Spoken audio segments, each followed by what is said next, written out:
muchas gracias a los y las empresarias que se encuentran acá interesados en un tema fundamental que tiene que ver con nuestra capacidad de resiliencia como país frente a los retos de la adaptación y el cambio climático. El año 2023 ha visto unos fenómenos en el marco del clima inusitados frente a la realidad de los últimos 120.000 años. La temperatura promedio del planeta en este año 2023 está absolutamente desbordada frente a cualquier registro previo. Y es muy posible que frente a la alerta de la Organización Meteorológica Mundial de mayo de este año, en donde nos advierte que en algún punto de los próximos 5 años vamos ya a superar como temperatura promedio del planeta el 1.5 grados, que precisamente era el objetivo de estabilización del clima del Acuerdo de París, y textualmente repito el informe de la OMM, con eventos sin precedentes en la escala climática y de tiempo. Eso se influye además con un fenómeno del Niño, que es un ciclo de la variabilidad climática recurrente, pero que ahora está influenciado por esta exacerbación de la temperatura promedio mundial, y que son fenómenos que pueden hacer sinergia, creando hoy una incertidumbre frente a la dimensión del fenómeno del Niño y a la profundidad, tanto en extensión como en intensidad, que pueda tener a finales de este año 2023 y este año 2024. Colombia tiene que generar un proceso permanente de adaptación y resiliencia. No es un proceso de planificación lineal, sino que es un proceso en donde sectores productivos y comunidades y el Estado tenemos que ir entendiendo los niveles cada vez mayores de incertidumbre y la capacidad de ir adaptándonos en tiempo real, sabiendo que cada crisis subsiguiente vamos a poder enfrentarla con las capacidades que hayamos desarrollado hacia el pasado. Pero la dinámica climática genera que estas crisis subsiguientes sean cada vez más frecuentes y los tiempos de adaptación y resiliencia sean cada vez menores. Y entonces vemos que el reto es inmenso frente a esa capacidad, y un primer llamado que hago como ministra de Ambiente es la necesidad de permanente articulación entre sectores productivos, territorios, comunidades y gobierno para tener las capacidades y la resiliencia de enfrentar, pero también de reflexionar sobre esos cambios y lo que significan en los ciclos de adaptación. Y empieza a generar una lógica de trabajo conjunto que es diferente a la planificación lineal a la que estamos abocados vía legislación, pero la que tenemos también que superar en nuestro trabajo permanente. Este fenómeno del Niño va a afectar principalmente, como lo hizo la Niña y como ya está mapeado en el Estudio Nacional del Agua, a las zonas más deforestadas del país, en donde los territorios han sido deforestados, 80% de deforestación en el Caribe, casi 80% de deforestación en los Andes colombianos, es donde tenemos la incidencia de desastres, tanto por exceso de lluvias como cuando tengamos sequías, y los sectores productivos, que además corresponde con la mayor población del país y el mayor PIB del país localizados en estas regiones, cada vez van a tener situaciones más complejas, sea por logística de transporte, sea por situación de sequía que termina afectando la necesidad de reducir concesiones de agua en el proceso climático, sea por exceso de calor, que pierde horas productivas. Por lo tanto, este país tiene que hacer un pacto, y en lo que ha llamado el presidente Petro en el Acuerdo Nacional desde lo ambiental, lo interpretamos como un pacto por una economía que logre un proceso regenerativo de los ecosistemas. Entre más fuertes estén los ecosistemas del país, entre más recuperemos lo perdido, que además es carísimo. En el sector ambiental hemos visto que recuperar una hectárea perdida de un ecosistema en Colombia, un proceso de restauración ecológica, depende del lugar, nos puede costar entre 14 a 20 millones de pesos por hectárea. Hemos perdido casi 40 millones de hectáreas que teníamos en ecosistemas naturales, han sido intervenidos, como expliqué, principalmente en los Andes y el Caribe, y precisamente allí es donde tenemos los mayores desastres climáticos permanentemente. Y si no reaccionamos, pues esto cada vez va a ser peor, y esto creo que también es un mensaje clave para todos nosotros. Como estamos hoy en el mundo, no va a ser mejor, cada vez va a ser peor, los niveles de incertidumbre mayores, los niveles de capacidad de adaptabilidad más débiles, y la resiliencia climática es un proceso constante. En esa medida hemos buscado en este plan de desarrollo generar las capacidades desde el Estado, pero en confluencia con los territorios, las comunidades más vulnerables y el sector productivo, para generar los sistemas que nos permitan esos ciclos de resiliencia permanente. Y por eso nuestros objetivos, como quedaron en el plan de desarrollo ya un año del gobierno, son 4 principalmente, que cuando uno ve la dimensión de la crisis, el presupuesto y la capacidad fiscal del Estado, pues es absolutamente insuficiente frente a la crisis real a la que estamos enfrentados. Pero tenemos que empezar con lo que tenemos, porque la única opción aquí no es hacer nada y no enfrentar el problema. Y creo que esa conciencia colectiva y conjunta de la sociedad es fundamental, porque si no logramos esa convergencia, pues va a ser muy difícil que las capacidades de toda la sociedad las podamos poner en función de eso. Es uno de los planes de desarrollo que tiene como uno de sus ejes el ordenamiento territorial alrededor del agua y la justicia ambiental, y hemos buscado representar eso en la intervención estratégica de 13 territorios que representan hoy una conectividad ecosistémica clave para mantener las funciones que dan los ecosistemas y que permiten el desarrollo de toda la economía. La provisión de agua, la provisión de regulación climática, la regulación hídrica, que en algunas regiones como La Guajira perdimos la capacidad de regulación hídrica. Y ya vamos a ver esas 13 ecorregiones, las vamos a intervenir después de un análisis, de haber hecho un análisis de 20 años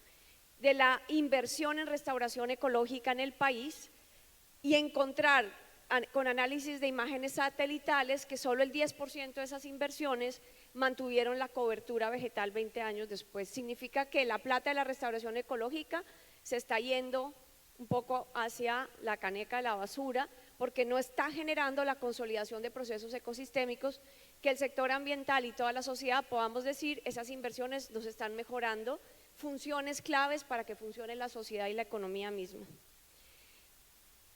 Y entonces allí tenemos un gran reto, no puedo extenderme en los detalles por el tiempo, pero es una intervención de largo plazo que demuestre en esas 13 ecorregiones cambios sistemáticos de la realidad ambiental. Vamos a poner un ejemplo, en este año empezamos con 2 ecorregiones, La Mojana y la Amazonía colombiana, que representa todavía más del 50% de los bosques que nos quedan. El ordenamiento de las reservas de ley segunda, si no fuera por las reservas de ley segunda, la crisis climática de este país sería mucho más profunda. En La Mojana estamos a punto de habilitar 1.1 billones de vigencias futuras para la reconexión hidráulica del río Cauca con La Mojana, y un compromiso del sector ambiental en estos 3 años de $500 millones de pesos para la restauración integral de los caños y el ecosistema, con una inversión de los gobernadores de otro $500 millones de pesos para un programa integral de 9 años que esperamos nos dé un proceso de avance significativo. Lo mismo estamos haciendo en la Amazonía, 22 núcleos de deforestación, de los 28 núcleos de deforestación, y recordemos que la deforestación es un punto crítico porque es nuestra principal fuente de emisiones de gases de efecto invernadero, pero a la vez hemos perdido ya 50% de los bosques y las coberturas vegetales en todo el país. Ya vamos a mostrar el mapa de la situación ambiental de Colombia, que yo quiero hacer un llamado que es crítica. Y en la Amazonía todavía mantenemos ese proceso de regulación hídrica. Sin Amazonía nosotros no vamos a tener agua. La humedad amazónica es aquella que en la condensación genera esos ríos voladores que se estrellan contra la cordillera de los Andes y permite la regulación hídrica que en Colombia el ecosistema de páramos es capaz de absorber y produce el 75% del agua potable. Secar la Amazonía, deforestar la Amazonía, llegar al punto de no retorno va a generar una crisis de agua en toda Sudamérica y especialmente en Colombia. Por eso es esa nuestra segunda ecorregión. Este es el mapa de las 59 millones de hectáreas del país que han perdido su integridad ecológica. Y si ven, si se dan cuenta, pues tenemos sobre todo las cordilleras y el Caribe con esa altísima vulnerabilidad. Entonces, resumiendo, por favor, si podemos, es que alguien está pasando las diapositivas muy rápido, si podemos volver a las metas del plan de desarrollo, queremos enfocarnos básicamente en esas 13 ecorregiones. Les di 2 ejemplos de transformación ambiental significativa, que los 22 núcleos de deforestación de la Amazonía se conviertan en 22 núcleos de la economía forestal y la biodiversidad y una gran barrera verde con los campesinos y campesinas para frenar el proceso de deforestación amazónico, que es crítico para la regulación hídrica de donde está el PIB de este país. Que la Mojana recupere de la mano de la gente su capacidad de regulación y de la mano de los productores ganaderos y los productores en un ordenamiento territorial alrededor del agua. Y así, en programas de largo plazo, con inversiones ambientales sostenidas, con conocimiento científico y monitoreo, queremos avanzar en 13 ecorregiones de todo el país, que en ese mapa que vimos son 13 conectividades ecosistémicas críticas para recuperar parte de la funcionalidad o mantener parte de la funcionalidad y la integridad ecológica. Vamos a pasar entonces un poco como a un resumen de qué hemos avanzado en este primer año y cómo queremos contribuir y trabajar con ustedes para seguir avanzando en los 3 años siguientes. Se logró reducir la deforestación en un año en 29% y en la Amazonía colombiana en un 34%, gracias a 5 estrategias específicas, pero el mensaje clave allí es que en las fronteras de deforestación 28 núcleos se unen precisamente con el proceso de conflicto armado que hemos tenido y se unen con las poblaciones más vulnerables donde hay falta de Estado, falta de sectores productivos, falta de infraestructura y necesitamos hacer una acción integral donde podemos generar cadenas de biodiversidad y de bioeconomía de la mano de esos campesinos. Eso va atado a la meta nacional de tener al 2030 10% del PIB en procesos de biodiversidad, lo que llamamos economía regenerativa. Hemos logrado ampliar la protección ambiental en este año entre las corporaciones autónomas y el Sistema Nacional Ambiental en 1.1 millones de hectáreas de áreas protegidas. Y lo que estamos buscando allí realmente es preservar esos servicios ecosistemas. Creamos el Fondo para la Vida y la Biodiversidad y esta es una invitación muy importante porque este fondo cambia la gestión ambiental en Colombia, pues va a poder permitir la contribución del sector privado, de la cooperación internacional y la dispersión a múltiples actores en las regiones en estos programas estratégicos. Cada subcuenta del fondo va a ser uno de estos objetivos ambientales críticos. Subcuenta Mojana, subcuenta Amazonía, subcuenta Sabana de Bogotá, subcuenta Guajira, subcuenta Sierra Nevada, conexión Ciénaga Grande, subcuenta Corredor Minero del Cesar, Ciénaga de Zapatosa, Serranía del Perijá, subcuenta Amazonía. Y lo que queremos es buscar esos programas integrales de largo plazo con financiación y allí el sector privado y todos ustedes que están en esas regiones podemos trabajar de la mano. Hemos aprobado el acuerdo de Escazú, voy a hablar un poco de eso más adelante, y aprobamos en este año de gobierno 15 licencias ambientales para la transición energética, cuando digamos en los últimos 4 años se han aprobado 21 en total. La transición energética es una prioridad de proceso de avance. Vamos a pasar rápidamente, allí está la meta de deforestación, sigamos.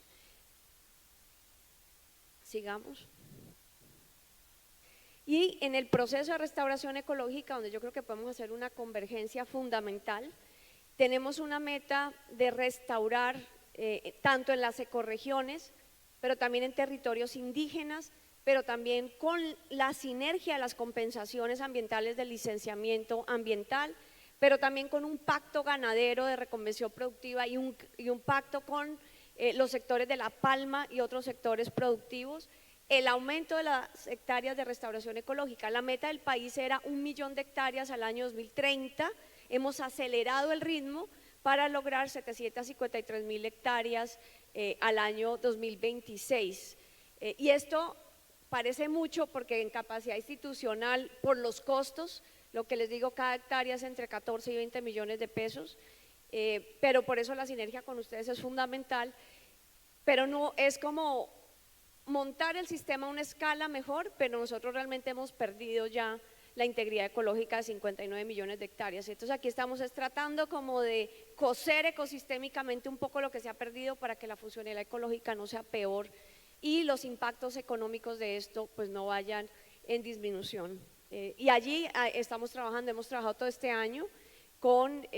las cámaras de la ANDI, creo que ha sido un trabajo muy importante de sinergia sobre la política de biodiversidad, de cómo los sectores productivos incluyen no solo la protección, sino el fomento de la biodiversidad en sus cadenas de valor y en su proceso, y esperamos seguir trabajando con ustedes ya en la convergencia territorial y regional, pero yo quiero agradecer realmente a la ANDI por el trabajo conjunto en la planificación y en el proceso de avance hacia estas metas. Continuemos. Nuestra otra meta crítica es la reducción de emisiones. Nosotros mantenemos el compromiso que hizo el presidente Duque de reducir las emisiones en un 51% al 2030, mantenemos el trabajo que se hizo de las NDCs y queremos llegar a una reducción al 2026 de un 25% con base en la línea base. Para mí es poco, yo creo que deberíamos avanzar más rápido y yo creo que podemos hacerlo. Son 3 sectores estratégicos: transición energética,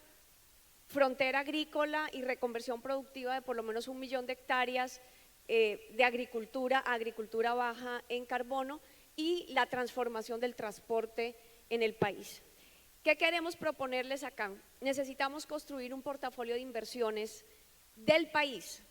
y es un portafolio de inversiones que vamos a presentar al mundo y queremos presentarla en la COP28 de Emiratos. La transición en Colombia es una transición productiva. ¿Qué significa esto? Tenemos que dejar de depender de la exportación de petróleo y de carbón para los ingresos fiscales del país y para la balanza de exportaciones. Y tenemos que fomentar, de la mano de todos los sectores, el turismo y la agroindustria. Esa es nuestra transformación productiva. Y esto requiere una matriz energética descarbonizada que permita que la industria mundial se instale en Colombia como punto clave de que sus productos van a ser bajos en carbono. Pero para avanzar en esa transformación estructural necesitamos pasar del plan de desarrollo a un portafolio de inversiones con modelos financieros en cada uno de estos sectores que permita demostrar a los sectores productivos que la descarbonización es una inversión de adición de valor y es una inversión de mejora de productividad. Lo estamos trabajando fuertemente con el sector ganadero porque podemos demostrar que fomentar la biodiversidad mejora la productividad ganadera en el país. Pero tenemos que hacer ese mismo portafolio con cada uno de los sectores que bajan emisiones. Vamos a tener en septiembre los bancos de desarrollo de todo el mundo en Cartagena, aquí mismo, y estamos trabajando con el BID y el Banco Mundial y todos los sectores del gobierno para construir ese portafolio al que los invitamos y las invitamos, al igual que al sector bancario, para que podamos presentarlo como el portafolio de transición ecológica y energética del país en la COP28, y llamemos a la inversión múltiple y las múltiples estrategias y fomentar este proceso de forma organizada y conjunta. Sigamos. Bueno, y Escazú, que generó preocupaciones en muchos sectores, fue aprobado, todavía no está, no ha pasado, digamos, el examen de constitucionalidad. pero sí vamos avanzando. ¿Cuál es nuestro principal logro aquí en este año y que los involucra muchísimo a ustedes? Vamos ya a empezar, esta resolución sale esta semana, o sea, la que empieza, nuestro registro de contaminantes, porque lo que necesitamos es avanzar en la información objetiva, pero de forma positiva. Esto no es un proceso punitivo, sino un proceso propositivo, de que tengamos con transparencia y claridad el impacto que tienen las empresas en las emisiones y transferencia de contaminantes al ambiente. Esta información va a ser pública. A partir del año 2025 empieza el registro de manufactura, la resolución sale ahora para que empecemos el proceso de preparación y toda empresa en este país va a tener que hacer público cuáles son sus emisiones al aire, al suelo, su impacto en la salud de la población. Y lo mismo para los otros sectores a partir del año 2026. Esto es en cumplimiento del marco regulatorio de la OCDE, pero también es en cumplimiento del Acuerdo de Escazú, es el primer artículo del Acuerdo de Escazú y es un avance fundamental. Y por otro lado, estamos desde el sector ambiental